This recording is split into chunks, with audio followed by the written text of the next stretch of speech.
इस सेमेस्टर में B double ई, और सेकेंड पढ़ाएंगे आपको हम एनालॉग इलेक्ट्रॉनिक्स।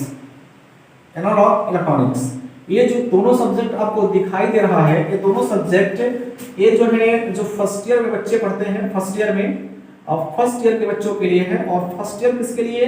जो इलेक्ट्रिकल इंजीनियरिंग प्लस आईसी, ये दोनों के लिए है। और इस लेक्चर से इलेक्ट्रॉनिक्स वाले जो बच्चे होंगे वो भी इसका फायदा उठा सकते हैं। तो हम आज स्टार्ट करने वाले हैं बी डबल ई, और फिर स्टार्ट करेंगे एनालॉग, दोनों स्टार्ट करेंगे, लेकिन आज के लेक्चर में हम स्टार्ट करने वाले हैं बी डबल ई। ओके, यह जो सब्जेक्ट है इलेक्ट्रिकल और आईसी दोनों के लिए। देखिए, सबसे पहले हम बात करें कि बी डबल ई का मतलब क्या होता है। आपके सब्जेक्ट का जो पूरा नाम है वो बी डबल ई है, इसका पूरा नाम होता है बेसिक इलेक्ट्रिकल और इंजीनियरिंग। ठीक है, बेसिक इलेक्ट्रिकल इंजीनियरिंग। देखिए, आप जितने इलेक्ट्रिकल ब्रांच में जितने सब्जेक्ट पढ़ेंगे, अभी आप सेकेंड ईयर में जाएंगे, फिर थर्ड ईयर में जाएंगे, जितने आप सब्जेक्ट पढ़ेंगे उसका ये बेसिक है। आपको इस सब्जेक्ट के बारे में जानना अति आवश्यक है, क्योंकि जब ये जानेंगे तभी आगे की चीजें समझ में आएंगी।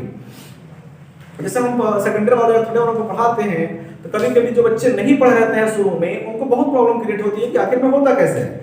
भाई, जो भी आपको सेकेंड ईयर में या थर्ड ईयर में पढ़ाएगा तो वो जानता रहेगा कि फर्स्ट ईयर की चीज आप जानते हैं, तभी आपको उसकी आगे की चीजें बताई जाएगी। ठीक है, तो इसको लिए आपको सबसे पहले जरूरी है बेसिक इलेक्ट्रिकल इंजीनियरिंग को अच्छे से पढ़ना।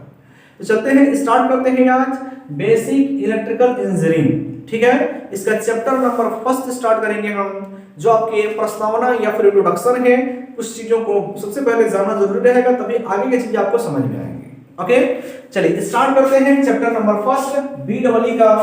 देखिए, कई राइटर का किताब दिए होंगे, कई राइटर ने अलग अलग दिया होगा, तो उसमें कंफ्यूजन मत रहिएगा। आपको सबसे अच्छी जो बुक आती है इसमें, हम हमारे हिसाब से मतलब वो नवभारत की आती है। नवभारत की किताब लीजिएगा, कुछ लोग ले लेते होंगे इसमें एक राहुल माधव की किताब आती है बी डबल ई का, वो मत लीजिएगा, क्योंकि उसमें क्या है, वो इलेक्ट्रॉनिक्स वाले बच्चों के लिए बेटर है, आपके लिए बेटर नहीं है।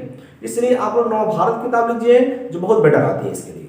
ओके, आइए स्टार्ट करते हैं। सबसे पहले हम बेसिक इलेक्ट्रिकल इंजीनियरिंग का चैप्टर नंबर फर्स्ट जो इंट्रोडक्शन दिया है, चलते हैं उसी को स्टार्ट करते हैं। ओके, देखिए, हम सबसे पहले बात करेंगे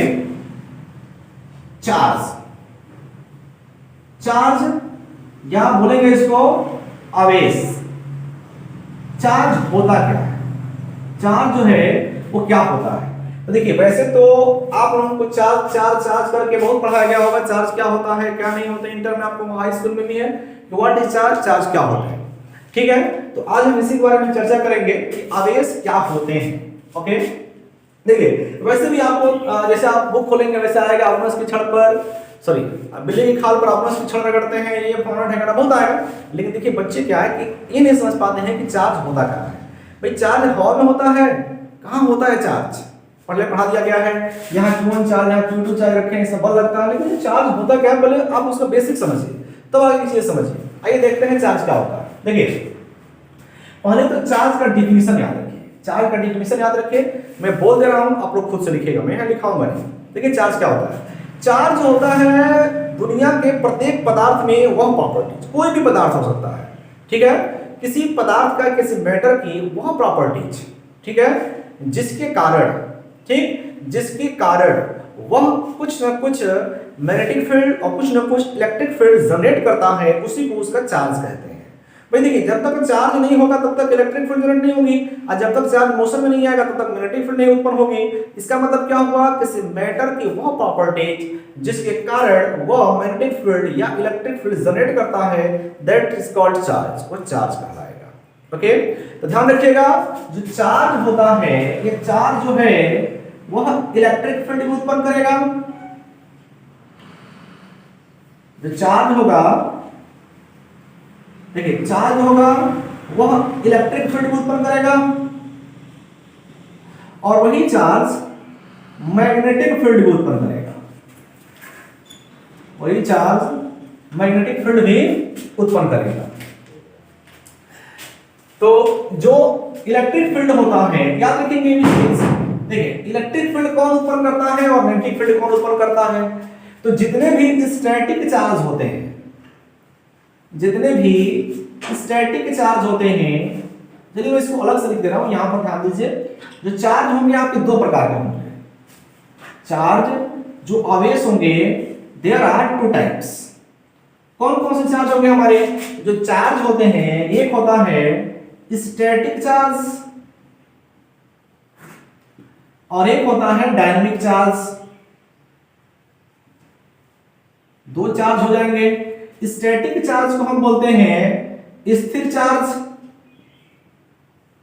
स्थिर आवेश, और इसको बोलते हैं डायनामिक चार्ज, हिंदी में बोलते हैं उसको गतिक आवेश। तो देखिए दो चार्ज होते हैं, आप लोग इसके बारे में थोड़ा बहुत जानते भी होंगे, स्टैटिक चार्ज और डायनामिक चार्ज क्या होते हैं। तो देखिए सिंपली चार्ज, जो चार्ज स्थिर अवस्था में रहते हैं उसको हम बोलेंगे स्टैटिक, और जो चार्ज गति करते हैं उसको बोलेंगे डायनामिक। एग्जांपल के रूप में देख लीजिए, जैसे कि मान लीजिए एल्युमिनियम से हमने एक इलेक्ट्रॉन निकाल दिया, एल्युमिनियम वहीं बैठा हुआ है, मतलब एल्युमिनियम के इलेक्ट्रॉन्स कहीं मोशन में नहीं है, बस इलेक्ट्रॉन निकाल दिए एक, वहीं रुका हुआ है और उसको कोई इलेक्ट्रॉन मोशन में नहीं है, तो उसको बोल रहे हैं स्टैटिक चार्ज। डायनामिक चार्ज, अगर एल्युमिनियम के ही इलेक्ट्रॉन गति करने लगे तो उसको बोलेंगे कौन सा? Dynamic charge. ओके, तो ध्यान दीजिएगा, स्टैटिक जो चार्ज होता है यह सिर्फ और सिर्फ इलेक्ट्रिक फील्ड जनरेट करता है।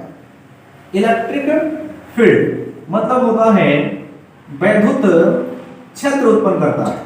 ओके, लेकिन जो डायनामिक चार्ज होता है यह आपके इलेक्ट्रिक फील्ड भी उत्पन्न करेगा, साथ साथ मैग्नेटिक फील्ड भी उत्पन्न करेगा। मतलब वैद्युत क्षेत्र भी होता है और साथ साथ चुंबकीय क्षेत्र भी होता है। कैसे? जरा आइए हम एक एग्जांपल दे देते हैं ताकि आपको आइडिया यही मिल जाए। आप लोग इलेक्ट्रिक चार्ज में पढ़े होंगे, प्लस क्यू का चार्ज या माइनस क्यू का चार्ज, यह इसके चारों तरफ प्लस से बाहर की तरफ होता है, यह रहता है इसका इलेक्ट्रिक फील्ड।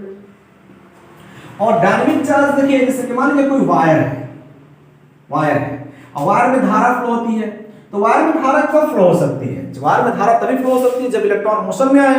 तो इलेक्ट्रॉन जो चार्ज, जब इलेक्ट्रॉन वहां से निकलेगा, नहीं मतलब जाएगा रास्ते से होते हुए, तो वहां पर भाई जब इलेक्ट्रॉन है, इलेक्ट्रॉन चल दिया, तो इलेक्ट्रॉन जब निकलता है तो वहां आवेश जनरेट होता है।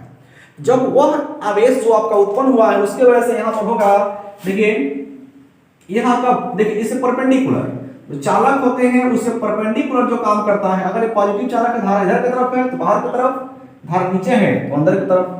ठीक है, पढ़ाएंगे इसके बारे में, थोड़ा बहुत जान लीजिए पहले। ये जो जनरेट हुआ है इसको बोलते हैं कौन सा फील्ड? Electric field. इसको बोलेंगे हम इलेक्ट्रिक फील्ड। और जो चालक के चारों तरफ होता है, इस चालक में जो लिए हुए हैं, देखिए याद रखिएगा, परपेंडिकुलर इलेक्ट्रिक फील्ड और उसके चारों तरफ जो होता है वह होता है मैग्नेटिक फील्ड।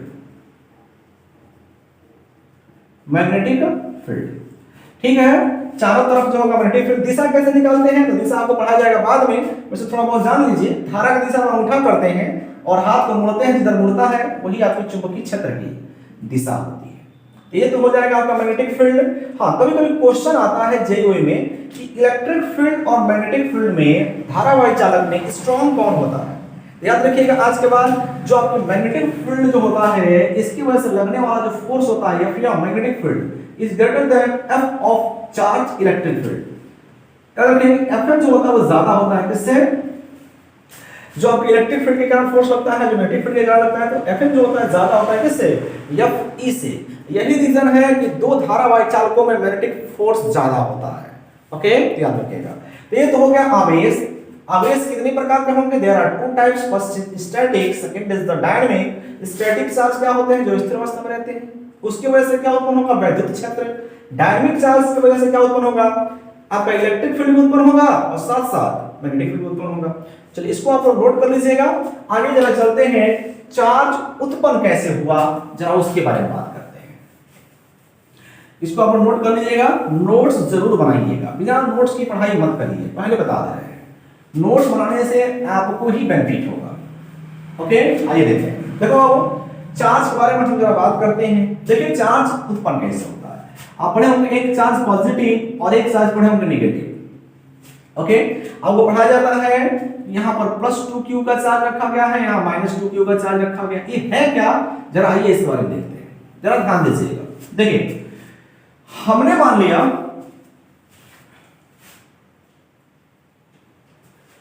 देखिए हमने मान लिया कि यहां पर एक एल्यूमिनियम है। एल्यूमिनियम जानते होंगे आप लोग, एल्यूमिनियम है। एल्यूमिनियम का जो परमाणु क्रमांक होता है वो कितना होता है, 13 होता है। इलेक्ट्रॉनिक विन्यास अगर लिखेंगे इसका तो लिखेंगे 2 8 और 3। बाहरी कोश में कितने इलेक्ट्रॉन्स होंगे, 3 इलेक्ट्रॉन्स होंगे। आइए अगर मैं बात करूं कि यहां पर मैं एल्यूमिनियम दिखाऊं, यह एल्यूमिनियम है, तो एल्यूमिनियम के जो चारों तरफ होते हैं वह भाई इसके एक परमाणु है, परमाणु के चारों तरफ हमारे क्या हो जाएंगे, इलेक्ट्रॉन्स हो जाएंगे। और जो हमारे इलेक्ट्रॉन्स होते हैं देखिए पहले कोश में हो जाएंगे 2, फिर कितने हो जाएंगे 8 और बाहरी कोश में कितने हो जाएंगे 3। ये जो है आपके इलेक्ट्रॉन्स हैं, ठीक। ये है, ये जो है वो नाभिक है, नाभिक है।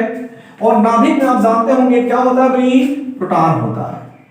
नाभिक में प्रोटॉन न्यूट्रॉन दोनों होते हैं, लेकिन प्रोटॉन की बात कर रहे हैं। चलिए आप पढ़े होंगे इस चीज में कि जो हमारा प्रोटॉन होता है वह पॉजिटिव और जो इलेक्ट्रॉन होता है वह होता है नेगेटिव। ओके, जरा हम बात करते हैं एल्युमिनियम के एक परमाणु का। एक एल्युमिनियम का एक परमाणु जो होता है वो पूर्ण रूप से उदासीन होता है। क्यों उदासीन होता है, पहले ये समझिए। उदासीन इसलिए होता है कि इसमें जो प्रोटॉन की संख्या है वो अभी कितना है 13, और जो इलेक्ट्रॉन की संख्या है वो भी कितना है 13। लेकिन देखिए प्रोटॉन जो है वो पॉजिटिव और ये क्या है नेगेटिव, तो दोनों मिलकर आपके क्या हो जाएंगे, न्यूट्रलाइज्ड। इस प्रकार आपका नाभिक जो होता है, सॉरी नाभिक नहीं, परमाणु जो होता है पूर्ण रूप से उदासीन होता है। ओके, अब देखिए हुआ क्या, हमने इसको थोड़ी सी कहीं से एनर्जी गिव कर दिया। हमने इसको थोड़ी सी कहीं से एनर्जी गिव कर दिया। अब जब इसका एनर्जी गिव करेंगे तो जो बाहरी कोश में इलेक्ट्रॉन्स होते हैं वो बहुत कम बल से बने होते हैं, वो क्या करेंगे कि यहां से वो रिमूव हो जाएंगे। अब वो रिमूव बहुत तरीके से हो सकते हैं, वो कहां जाते हैं, वो बहुत मैटर्स होता है इस पर। चलिए हम बात करते हैं ओनली रिमूव की, क्योंकि हम 4 समझाना चाहते हैं आपको। तो इससे एक इलेक्ट्रॉन रिमूव हो गया। अब जब एक इलेक्ट्रॉन इसमें से निकल जाएगा, देखिए एक इलेक्ट्रॉन मूव कर गया, बाहर निकल गया, चाहे किसी और में चला गया। तो एक इलेक्ट्रॉन जब मूव करेगा तो वहां पर प्रोटॉन कितने होंगे, तो प्रोटॉन तो अभी भी वही रहेगा, अभी भी रहेगा आपका वही 13 है तो 13 रहेगा। इलेक्ट्रॉन कितने हो जाएंगे, इलेक्ट्रॉन देखिए निकल गया, अब हो जाएगा 12। इलेक्ट्रॉन नेगेटिव ए प्लस। अब आप देखिए इन दोनों में ज्यादा क्या है, बताइए। तो ज्यादा क्या है, प्रोटॉन ज्यादा है, इसमें प्रोटॉन ज्यादा है प्लस, इसका मतलब जो एल्यूमिनियम हो जाएगा, एल्यूमिनियम पॉजिटिव हो जाएगा। अब इस पॉजिटिव का मतलब क्या समझिए, मतलब ये है कि अगर एल्यूमिनियम से एक इलेक्ट्रॉन निकाल दिया जाए तो वो चार्ज हो गया। ये भैया चार्ज वही है और कुछ चार्ज नहीं है। चार्ज को दुनिया में इधर उधर हवा में नहीं देखते हैं। एल्यूमिनियम एक चार्ज की तरह काम करेगा, क्योंकि उस पे एक इलेक्ट्रॉन निकल गया, वो पॉजिटिव चार्ज की तरह काम करेगा।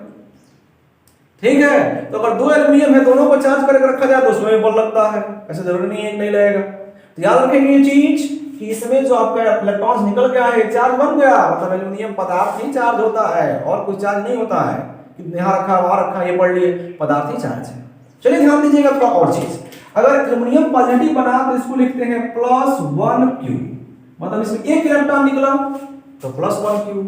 अगर मान लीजिए इसी में से 2 इलेक्ट्रॉन निकल जाए, तो जब 2 इलेक्ट्रॉन निकल जाएंगे तो प्रोटॉन तो वही रहेगा अभी भी +13, लेकिन इलेक्ट्रॉन कितने हो जाएंगे, -13 में से 2 जाएगा 11।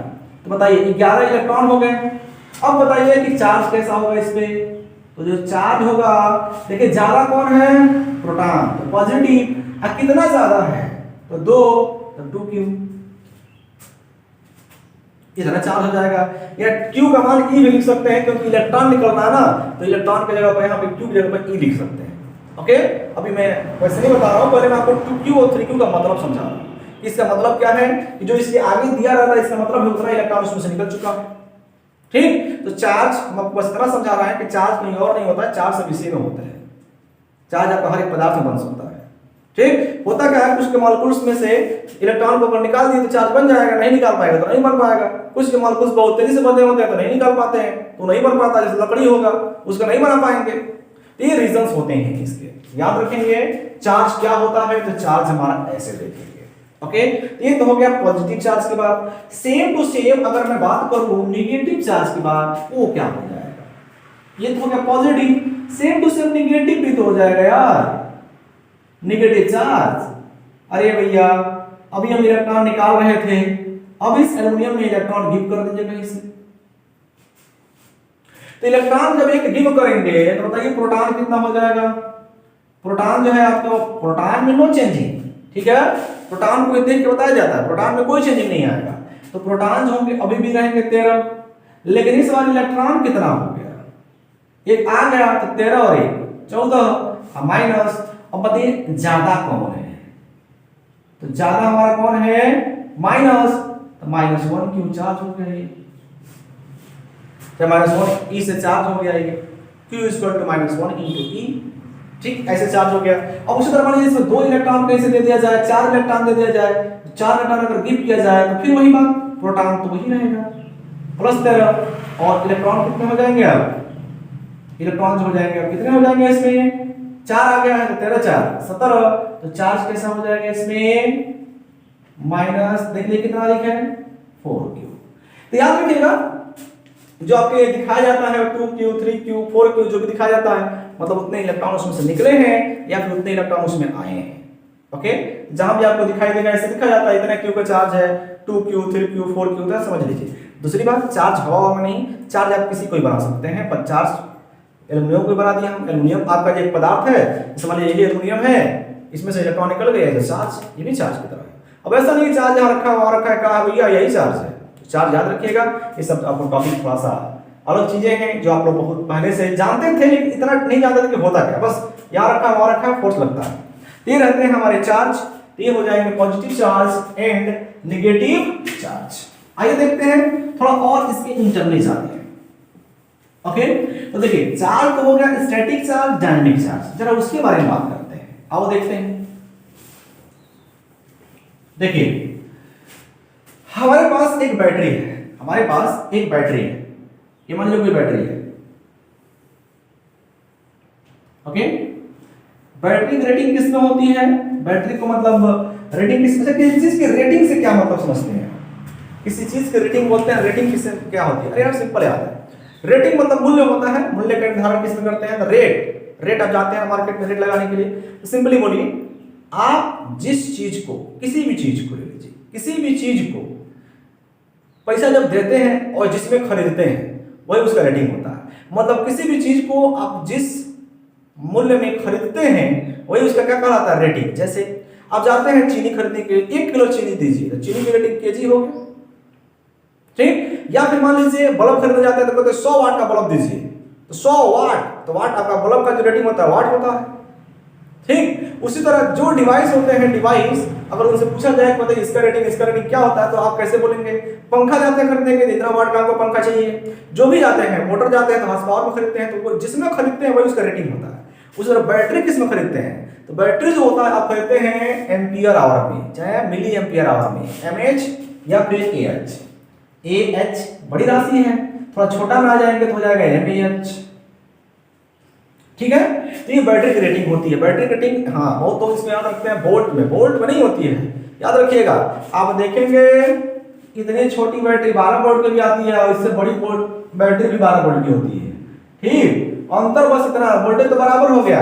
अब आप बताइए अगर वोल्टेज में रेटिंग होता, अगर 12 वोल्ट भी 12 वोल्ट भी है तो दोनों का पैसा सेम रहता, लेकिन सेम पैसा नहीं है, इसका पैसा ज्यादा है। तो किस पर रेटिंग होती है? एम्पियर आवर पर। बैटरी दोनों 12 वोल्ट की है, अंतर किसका है? अंतर किसका है? अंतर ये है कि यह जो है आपका 20 Ah का रहेगा, सपोज दैट ये आपका 50 Ah का रहेगा, तो मतलब ये एम्पियर आवर ज्यादा है। अब एम्पियर आवर का मतलब क्या है? आप बैटरी की जब क्लास पढ़ाएंगे तो उसमें आपको समझ में आएगा, थोड़ा बहुत बता दे रहे हैं, देख लीजिए। ये 50 Ah का मतलब हुआ कि अगर इसमें से 50 एम्पियर की धारा लगातार लिया जाए तो 1 घंटा चलेगा, समझ में आया? या फिर 1 एम्पियर की धारा ले तो 50 घंटा चलेगा, बात वही हुआ। तो चलिए इसके बारे में बताया जाएगा बाद में, जो क्वेश्चन आया है जरा उस पर आते हैं। इसके बारे में आपको हम जब पढ़ाएंगे बैटरी का चैप्टर तो उसमें पूरा बता देंगे। देखिए एक बैटरी हमारे पास है, बैटरी में प्लेट्स कितने होते हैं? तो बैटरी में जो प्लेट्स होते हैं हमारे 2 होते हैं भाई, कॉम्बिनेशन ऑफ प्लेट तो बहुत होते हैं, लेकिन मुख्य रूप से 2 मानते हैं, एक पॉजिटिव प्लेट और एक नेगेटिव प्लेट्स। ये रहता है पॉजिटिव प्लेट्स और एक रखा था नेगेटिव प्लेट्स। ज्यादा हम चर्चा नहीं करना चाह रहे हैं। देखिए होता क्या है कि जब हम इसमें देखें तो इसमें पॉजिटिव और इसमें नेगेटिव। अच्छा ये पॉजिटिव नेगेटिव आते कहां से हैं, इसके बारे में आपको बैटरी के चैप्टर में बताया जाएगा कि आखिर इसमें प्लस कैसे हो गया और उसमें माइनस कैसे हो गया। अपने आप से नहीं होता है, इसके भी रीजंस होते हैं। इसके बारे में आपको जब हम बैटरी का चैप्टर पढ़ाएंगे तब बताएंगे। अब यहां क्यों बता रहे हैं, यहां पर थोड़ा मैं आपको चार्ज की वजह से इलेक्ट्रिक फील्ड और मैग्नेटिक फील्ड समझाना चाह रहा हूं। देखिए अब यहां पर क्या है, बैटरी के प्लेट्स के टर्मिनल्स इनसे जुड़े होंगे, इनसे जुड़े होंगे। अब होता क्या है कि जब आप कोई लोड यहां लगाते हो, अच्छा जो धारा वैचालक यहां लगाते हो, अगर कोई धारा वैचालक लगाओगे तो देखो क्या होता है। धारा वैचालक जब लगाते हैं तो होता क्या है कि देखिए बैटरी चार्ज है, इसके पास इलेक्ट्रॉन की कमी है और इसके पास इलेक्ट्रॉन की अधिकता है। चार्ज तभी हो सकता है जब एक पे प्लस एक पे माइनस हो, अगर दोनों बराबर हो तो चार्ज नहीं होगा। देखिए क्या होता है, जैसे ही आप लगाएंगे इसको तो देखिए ये प्लस वाला है, ये क्या करता है, इनके इलेक्ट्रॉन को अपने तरफ खींचता है और खींच के अपने आप को भरता है। ठीक, अभी इसके बारे में ये भी देखिए, वैसे तो ये भी नहीं खींचता है, खींचता तो इसके इलेक्ट्रॉन है, तब इलेक्ट्रॉन मोशन में आते हैं, लेकिन उसके बारे में आपको बाद में चर्चा करेंगे। ठीक है, जब करंट पढ़ाएंगे तब चर्चा करेंगे। अभी आपको हम सिर्फ समझा रहे हैं इलेक्ट्रिक। देखिए होता क्या है, यह पॉजिटिव है, यह इसके इलेक्ट्रॉन को अपने तरफ खींच लेता है। इसके इलेक्ट्रॉन जो है यहां से ऐसे चले, नीचे आए, फिर यहां से ऐसे ऐसे चले। अब देखिए इलेक्ट्रॉन जब चलते हैं इधर से, इलेक्ट्रॉन जब चले तो यह जो आपका इलेक्ट्रॉन जब इधर से चलेगा, इस वायर के जो इलेक्ट्रॉन्स होंगे वो डायनामिक हो जाएंगे, गति करेंगे। लेकिन हम बात करें इनके इलेक्ट्रॉन की बात, तो इनके इलेक्ट्रॉन स्टैटिक रहेगा, इनके जो प्लस रहेंगे स्टैटिक रहेंगे। ओके, तो ये जो उत्पन्न करेगा, सिर्फ ये वाला जो उत्पन्न करेगा, यह पॉजिटिव से नेगेटिव की तरफ यह इलेक्ट्रिक फील्ड उत्पन्न करेगा। यह जो उत्पन्न करेगा ओनली इलेक्ट्रिक फील्ड उत्पन्न करेगा, इलेक्ट्रिक फील्ड। लेकिन बात आ रही है कि अगर इलेक्ट्रॉन इधर से जाएंगे, धारा इसके अपोजिट फ्लो होती है। क्यों होती है, धारा बताएंगे आपको। तो इधर से धारा फ्लो होगी, ठीक है, लेकिन धारा जब फ्लो होगी तो इसका इलेक्ट्रॉन मोशन में है, तो वो भी तो चार्ज है। तो जब धारा फ्लो होगी तो एक तो इसके चारों तरफ